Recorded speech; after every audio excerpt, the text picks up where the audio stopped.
Hey everyone, it's Kristen. So in the last video, we talked about this issue, and this has the 25 most memorable moments in comic books up to September 1998, because that's when this was published. This is part 2, because we didn't get us through as many as I thought we would in the last video. So we are actually starting with number 20.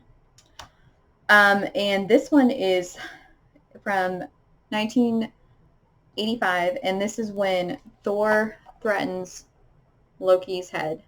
So if you remember in the movie Thor Ragnarok, he does this. He says, nothing will stop, my hammer from returning to my hand. Nothing. Because Loki's head is in the way of, you know.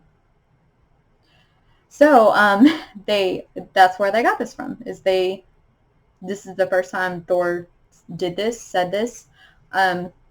Basically, Loki was working with the Lorelei, basically, like an evil enchantress, and she put a spell on Thor to make him do basically her bidding, like exactly what she wants him to do. So he does, and then basically, the only thing that breaks the spell is, like, she commands him to watch her and Loki, get it on. That breaks the spell, and that's when he's like, remove the spell or else you're going to be killed by my hammer. And, yeah, like I said, comic books are weird. They are definitely like a soap opera. There's all kinds of, like, random stuff going on that you're like, oh, okay. 19 is Captain America defies Thanos. October 1991. I don't know why, like, there's such a glare. There we go. That's a little better. But anyway, basically Thanos is like, what are you doing? I've won. Yeah, basically in the Infinity Gauntlet storyline, basically where the Avengers, Endgame storyline came from. And Captain America says you have won. As long as one person stands up to you, you will never win. And that's where that comes from. And 18 is Fantastic Four, June 1982. So basically, Galactus is this huge, huge villain. He eats entire planets. Um, basically, by eating all those planets, all those lives are lost. So basically, this one talks about how this is the first time, like, he fell. Like, the combined power of the Fantastic Four, Avengers, and Doctor Strange were enough to bring him down in his weakened state. Like, apparently he hadn't eaten in a while. His herald was driven by vengeance, so he wasn't really worried about Galactus. And so in his weakened state, they were able to bring him down. Like it says, Thor's blows rattled Galactus. Iron Man's repulsor rays shook him. Doctor Strange cast a spell showing Galactus the ghost of zillions of lives he's destroyed, forcing their foe to literally scream. And then the final blow. Catapulted by Mr. Fantastic, the Thing was rocketed into Galactus' kisser, and the cosmic menace known as Galactus did the impossible. He fell. So, and that, I don't know, I will have to look that up, but I don't know if Colossus and Wolverine did that first, the whole fastball special, where, Colossus basically throws Wolverine at the opponent. I'm thinking they did that first. I'm going to have to look that up because now I'm curious. Because I definitely remember that from the comic books, and because it had its own name, Fastball Special. Okay, so 17 is Doom Outwits the Devil, and that's 1989. So basically, when Doctor Strange won the title of Sorcerer Supreme, he had to grant the loser like one wish. What Doctor Doom wanted was to free his mother's soul from the grips of Mephisto, which we saw him in an Incredible Hulk 418, The Wedding. All these characters just pop up everywhere.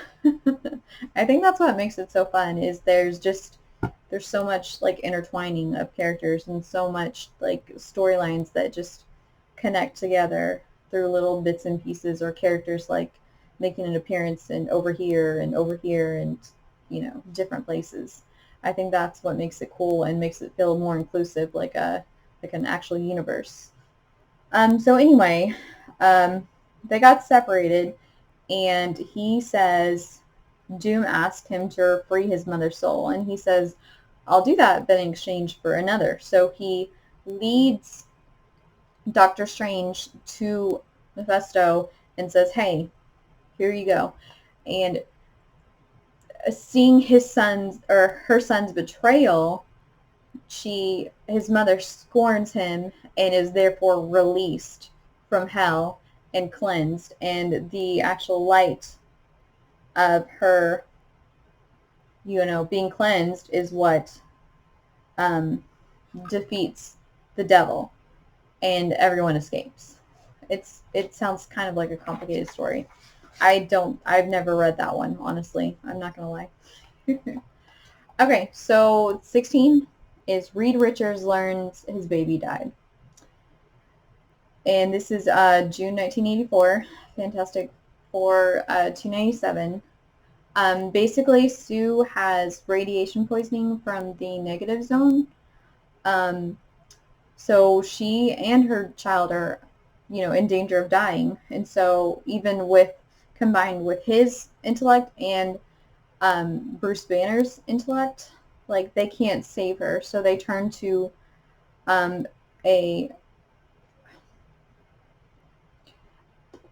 basically an expert in radiation science, Dr. Octopus, who's a patient in a mental ward. But unfortunately, if you know Dr. Octopus, he's psychotic and he's crazy. And so basically he tries to kill Reed. And then finally, by the time they convince him to help, it's too late. Like they go to the hospital and you can see it. The doctor says, I'm sorry, but you're too late. The baby died 30 minutes ago. And you're like, holy cow. I mean, they don't... Before death was like a no big deal thing in comic books. Like a death would, used to mean something. It would shake, the foundation of that comic book. Now it's just like no big deal. They make characters die and resurrect them all the time. So, I mean, in X-Men, Jean Grey has been killed and resurrected. Like, I can't tell you how many times, honestly. You lose count after a while. I mean, there's some deaths that they have stayed dead. Like, they didn't touch those. Like, Gwen Stacy. That's probably in this list, I bet. Because that was the first, like, major, like, oh my gosh, are you kidding me, death. At least from what I remember. But death used to mean something. It used to be like, oh my gosh, I can't believe they did that. I can't believe they killed off that character. Now it's just like, they'll probably bring him back. It's not a big deal. They'll like reboot the whole series, and so they're not really dead. They're just, they're just going to reboot it and stuff. Like they did that a lot with like, I mean, Marvel's done that, and DC, where they've redone like the whole line and like started over.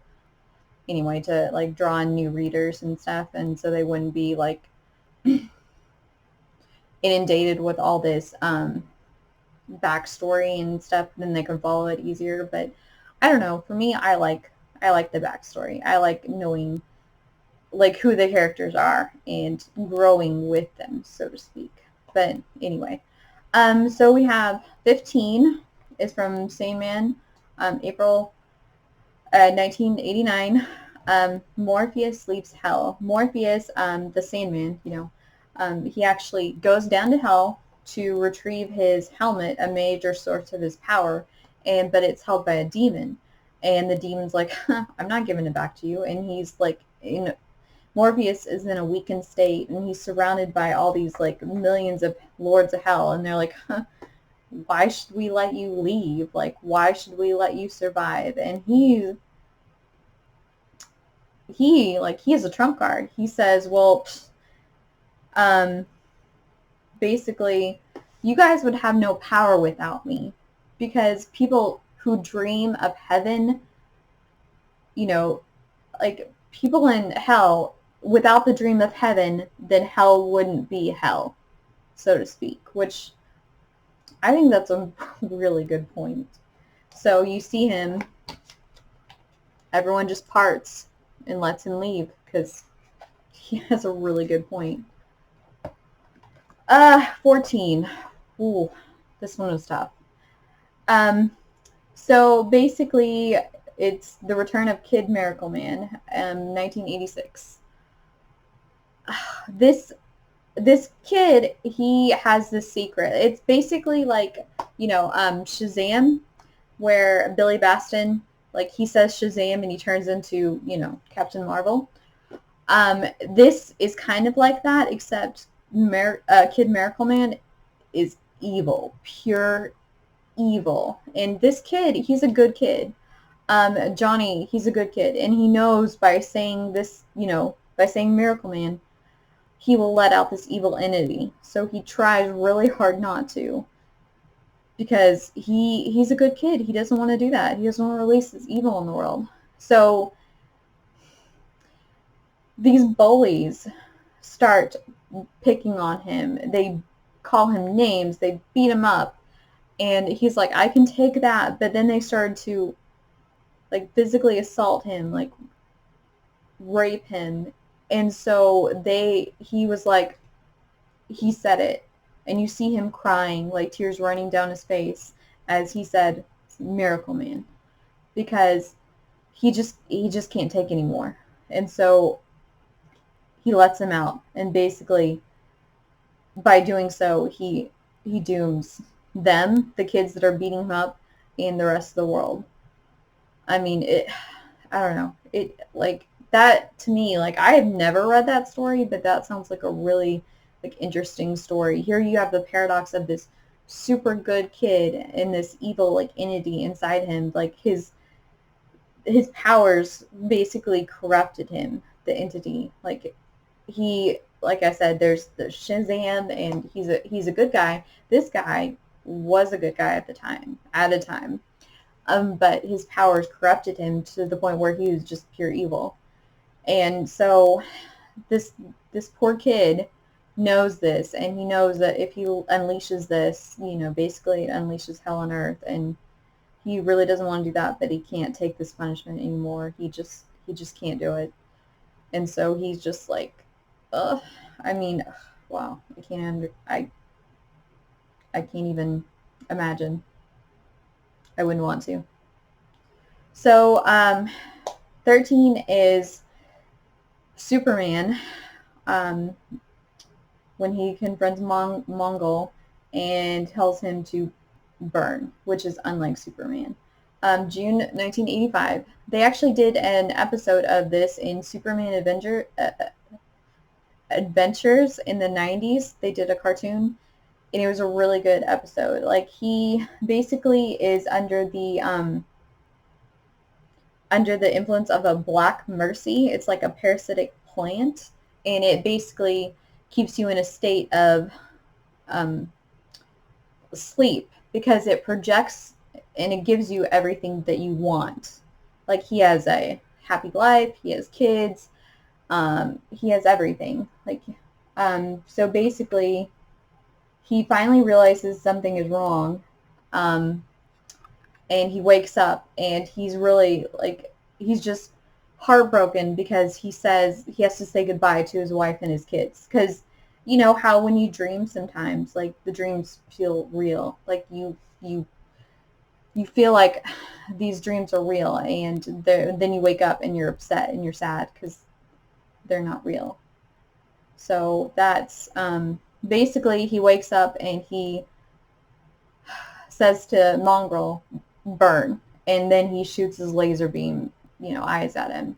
And you don't see Superman like really angry or mad very often, but like you can definitely see it. He is furious because he gave up this idyllic life. He was forced to. So anyway, so now we're at next video. We'll start at 12. So I hope you'll join me for that video. And until next time, bye.